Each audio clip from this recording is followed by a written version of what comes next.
Hello everyone, स्वागत है आप सभी का हमारे इस YouTube channel math in magic tips में। फ्रेंड्स, यदि आप भी 10वीं के स्टूडेंट हैं और आप भी 18 फरवरी 2022 को साइंस का एग्जाम पेपर देने वाले हैं तो वीडियो को शुरू से लेकर अंत तक जरूर देखिएगा।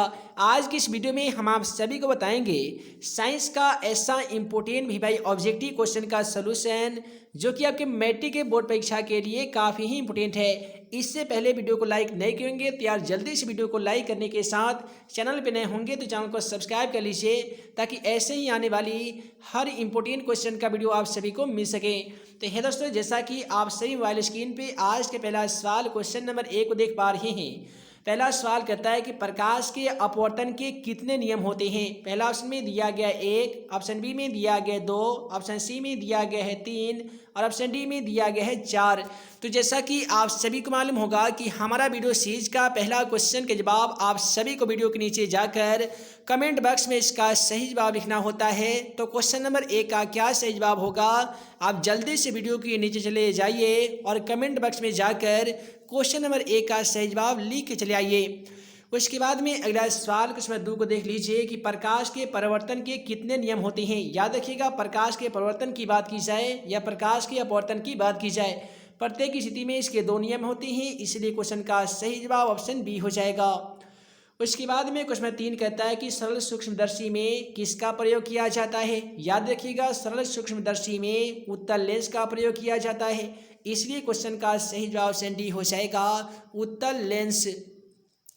उसके बाद में अगला सवाल क्वेश्चन नंबर 4 हमारा कहता है कि जो नेत्र अर्थात जो आँख निकट की वस्तुओं को साफ साफ नहीं देख सकता है उस नेत्र में होता है। तो यहाँ पे क्वेश्चन नंबर 4 का सही जवाब ऑप्शन ए हो जाएगा, यानी किसी व्यक्ति का यदि आँख निकट की वस्तुओं को साफ साफ नहीं देख पा रहा है तो जाहिर सी बात है उस व्यक्ति के नेत्र अर्थात आँख में दूरदृष्टि दोष हो गया है।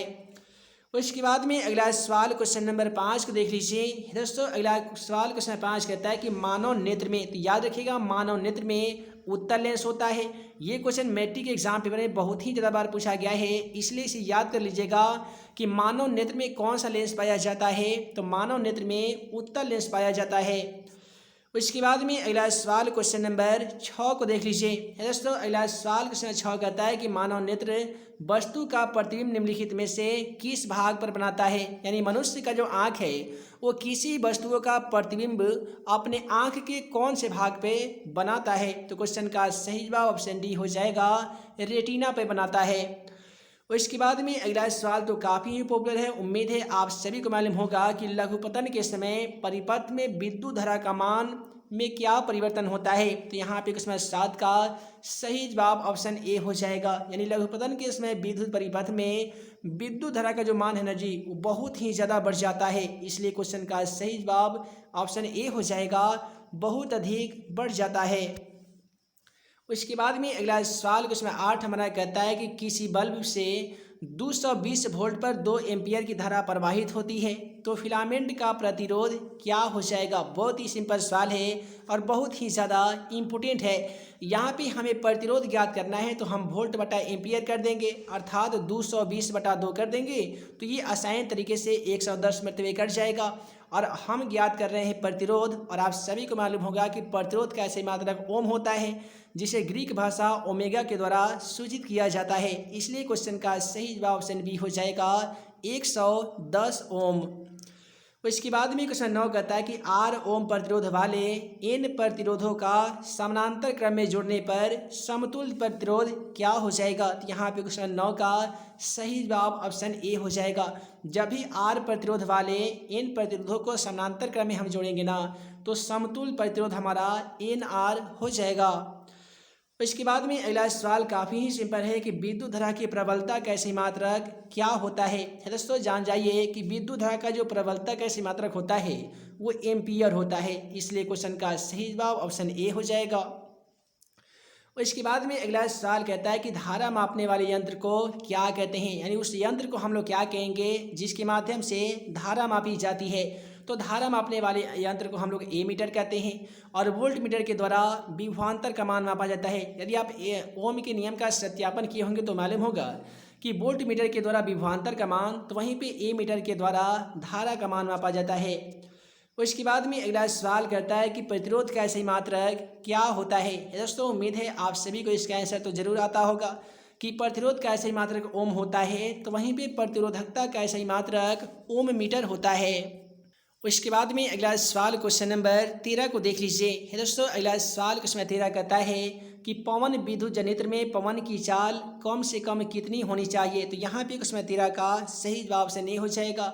पवन विद्युत जनित्र में पवन की जो चाल है वो कम से कम 15 किलोमीटर प्रति घंटा होनी चाहिए, इसलिए क्वेश्चन नंबर 15 का सही जवाब ऑप्शन ए हो जाएगा।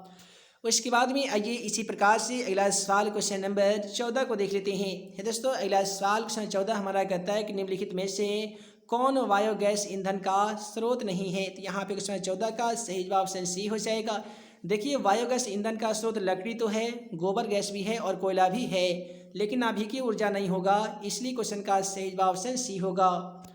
उसके बाद में कहता है कि ऊर्जा का सबसे अधिक प्रत्यक्ष एवं विशाल स्रोत कौन सा है। तो यहाँ पे क्वेश्चन 15 का सही जवाब ऑप्शन सी हो जाएगा, क्योंकि पृथ्वी पर ऊर्जा का सबसे जो विशाल स्रोत है वो सूर्य है, इसलिए क्वेश्चन का सही जवाब ऑप्शन सी होगा। इसके बाद में अगला सवाल क्वेश्चन 16 को देख लीजिए। क्वेश्चन 16 हमारा कहता है कि CuO यानी कॉपर ऑक्साइड प्लस H2 यानी हाइड्रोजन गैस। तो जब भी कॉपर ऑक्साइड को हाइड्रोजन गैस के साथ अभिक्रिया कराते हैं तो ये कॉपर प्लस H2 यानी जल बनाता है। ये किस प्रकार की अभिक्रिया है। तो यह एक उपचयन अभिक्रिया है, इसलिए क्वेश्चन का सही जवाब ऑप्शन बी हो जाएगा। उसके बाद में अगला सवाल क्वेश्चन 17 को देखिए कि इलेक्ट्रॉन के स्थानांतरण से बने यौगिक क्या कहलाते हैं। यहाँ पे क्वेश्चन 17 का सही जवाब ऑप्शन बी हो जाएगा। इलेक्ट्रॉनों के स्थानांतरण से बने यौगिक को वैद्युत संयोजी यौगिक कहा जाता है, इसलिए क्वेश्चन का सही जवाब ऑप्शन बी हो जाएगा। और इसके बाद में अगला सवाल क्वेश्चन 18 कहता है कि सोडियम की परमाणु संख्या कितनी होती है। कितना सिंपल सवाल है। उम्मीद है आप सभी को इसका आंसर भी मालूम होगा। ठीक है जी, यदि आप सभी को आंसर कोई भी क्वेश्चनों का आंसर पहले से आता होगा तो कमेंट बॉक्स में आप अपना उत्तर जरूर लिखिएगा। देखिए सोडियम की जो परमाणु संख्या होती है वो 11 होती है। कई बार मैट्रिक एग्जाम पेपर में परमाणु संख्या के साथ साथ परमाणु द्रव्यमान भी पूछ लिया जाता है, तो याद रखिएगा सोडियम का सांकेतिक चिन्ह Na होता है, इसका लैटिन नेम नेट्रियम होता है। सोडियम की परमाणु संख्या की बात करें तो 11 होता है, वहीं पे इसका परमाणु द्रव्यमान की बात करें तो 23 होता है। उसके बाद में अगला सवाल कहता है कि बेकिंग पाउडर का अणुसूत्र क्या होता है। तो दोस्तों याद रखिएगा बेकिंग पाउडर का अणुसूत्र सोडियम हाइड्रोजन कार्बोनेट होता है, और सोडियम हाइड्रोजन कार्बोनेट को हम लोग रासायनिक सूत्र में NaHCO3 लिखते हैं, इसलिए क्वेश्चन का सही जवाब ऑप्शन सी हो जाएगा। उसके बाद में अगला सवाल क्वेश्चन नंबर 20 को देख लीजिए। दोस्तों अगला सवाल क्वेश्चन 20 कहता है कि निम्नलिखित में से कौन सा विजातीय यौगिक है। आप सभी को बता दें कि जिप्सम को 120 डिग्री सेल्सियस ताप पे गर्म करने पे हमें प्लास्टर और पेरिस मिलता है, और प्लास्टर और पेरिस जो है यह एक विजातीय यौगिक है। उसके बाद में अगला सवाल कहता है निम्नलिखित में से pH का कौन सा मान क्षारक विलयन का मान देता है। आप सभी को बता दें कि HP सोरेंस एक वैज्ञानिकों के द्वारा pH स्केल का आविष्कार किया गया था, जिसपे 1 से लेकर 14 तक अंक अंकित रहते हैं। यदि किसी विलयन का pH मान 1 से लेकर 7 के बीच में आता है तो अम्लीय कहलाता है, 7 से लेकर 14 के बीच में आता है तो वह विलयन क्षारीय कहलाता है, यदि 7 या 7 के बराबर रहता है तो वह विलयन उदासीन कहलाता है। तो सवाल में हमसे पूछा गया कि कौन ऐसा विलयन है जो क्षारक का मान हमें दे रहा है। तो क्षारक का मान के मतलब 7 से ऊपर जितना भी मान होगा सब तो क्षारकीय विलयन होगा।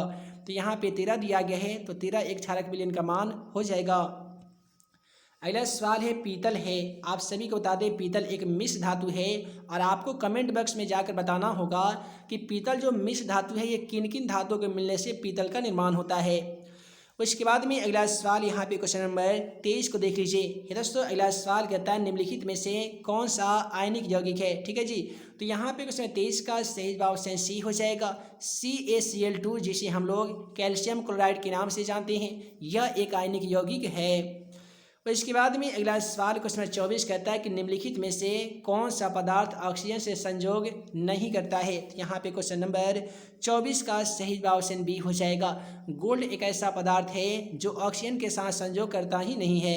उसके बाद में अगला सवाल क्वेश्चन 25 कहता है कि सरलतम हाइड्रोकार्बन है। बहुत ही पॉपुलर और काफ़ी ही ज़्यादा इंपॉर्टेंट सवाल है। मैट्रिक एग्जाम पेपर में बहुत ही ज़्यादा बार पूछा जा चुका है। कहता है कि सरलतम हाइड्रोकार्बन है, तो याद रखिएगा मीथेन गैस, जिसे हम लोग CH4 के नाम से जानते हैं। तो कई बार एग्जाम पेपर के ऑप्शन में CH4 दिया जाता है, कई बार मीथेन दिया जाता है। तो याद रखिएगा सरलतम हाइड्रोकार्बन मीथेन गैस है, जिसे रासायनिक सूत्र में CH4 लिखा जाता है। उसके बाद में कहते हैं कि हाइड्रोजन कार्बन के संयोग करके क्या बनाता है। तो देखिए हाइड्रोकार्बन किसे कहते हैं, तो कार्बन और हाइड्रोजन के मिलने से जो यौगिक हमें प्राप्त होता है उसे ही हाइड्रोकार्बन कहते हैं। जैसे C+H2, तो ये क्या बनता है, CH2 बनता है। तो यहाँ पे ये हाइड्रोकार्बन हो जाएगा। क्वेश्चन का सही जवाब ऑप्शन बी होगा।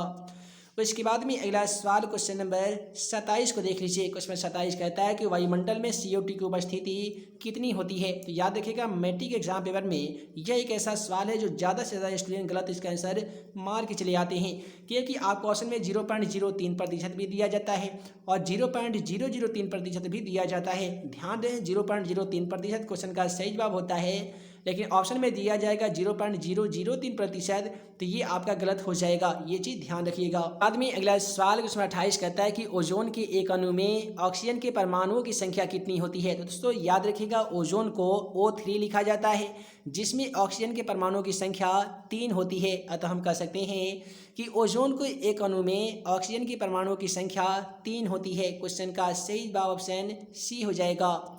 उसके बाद में अगला सवाल कहता है आवर्त सारणी में आवर्तों की संख्या कितनी होती है। दोस्तों याद रखिएगा आवर्त सारणी में आवर्तों की संख्या 7, तो वहीं पे वर्गों की संख्या 18 होती है। ये सवाल भी पिछले बार मैट्रिक एग्जाम पेपर में पूछा गया था कि आधुनिक आवर्त सारणी में आवर्तों की संख्या कितनी होती है, तो वहीं पे वर्गों की संख्या कितनी होती है। तो याद रहे आवर्तों की संख्या 7, तो वहीं पे वर्गों की संख्या 18 होगी। अगला सवाल कहता है हीलियम कैसा तत्व है। तो दोस्तों हीलियम जो तत्व है यह एक अक्रिय तत्व होता है, इसलिए यहाँ पे क्वेश्चन नंबर 30 का सही जवाब ऑप्शन ए हो जाएगा।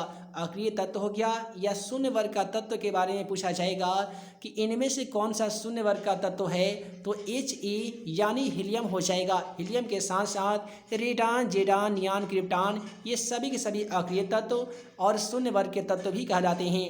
उसके बाद में अगला सवाल उसमें 31 कहता है कि ऑक्सीजन है। दोस्तों याद रखिएगा ऑक्सीजन एक प्रकार का हार्मोन है, इसलिए क्वेश्चन का सही जवाब ऑप्शन सी हो जाएगा हार्मोन।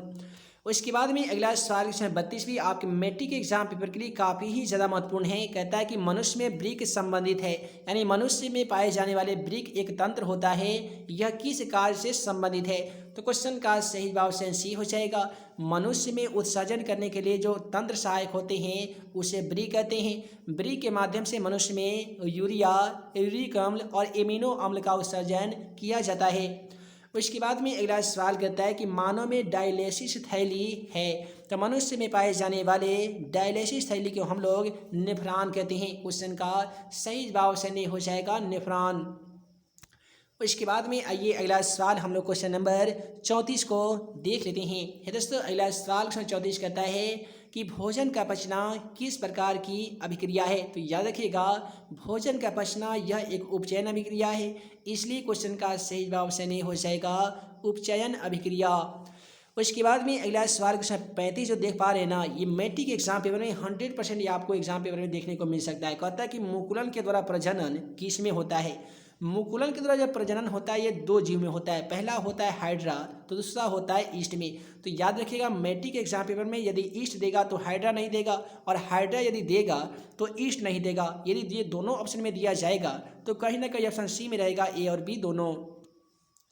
उसके बाद में अगला सवाल करता है कि फूलों में पाए जाने वाले नर प्रजनन अंग को क्या कहते हैं। तो याद रखिएगा पुष्प अर्थात फूल में पाए जाने वाले नर जनन अंग को हम लोग पुमंग या पुंकेसर कहते हैं, तो वहीं पे मादा जनन अंग को हम लोग जयांग या स्त्रीकेसर कहते हैं। तो ये दोनों सवाल मैट्रिक एग्जाम पेपर में पूछा जाता है कि पुष्प में पाए जाने वाले नर जनन अंग को हम लोग क्या कहते हैं, तो पुमंग या पुंकेसर कहेंगे, और मादा जनन अंग को क्या कहेंगे, तो जयांग या स्त्रीकेसर कहा जाता है।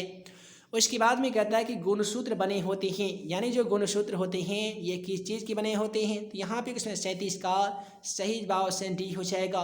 गुणसूत्र डीएनए और आरएनए को मिलाकर बनाए जाते हैं, तो इसलिए क्वेश्चन का सही जवाब होगा डीएनए और प्रोटीन तथा आरएनए, यानी क्वेश्चन का सही जवाब ऑप्शन सी हो जाएगा।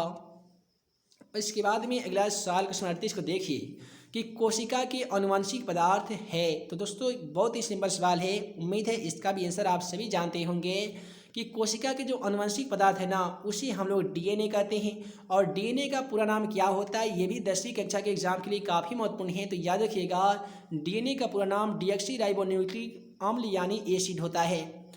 उसके बाद में अगला सवाल क्वेश्चन 39 कहता है कि निम्नलिखित में से कौन सा अस्थायी परितंत्र नहीं है। तो यहाँ पे क्वेश्चन 39 का सही जवाब ऑप्शन बी हो जाएगा।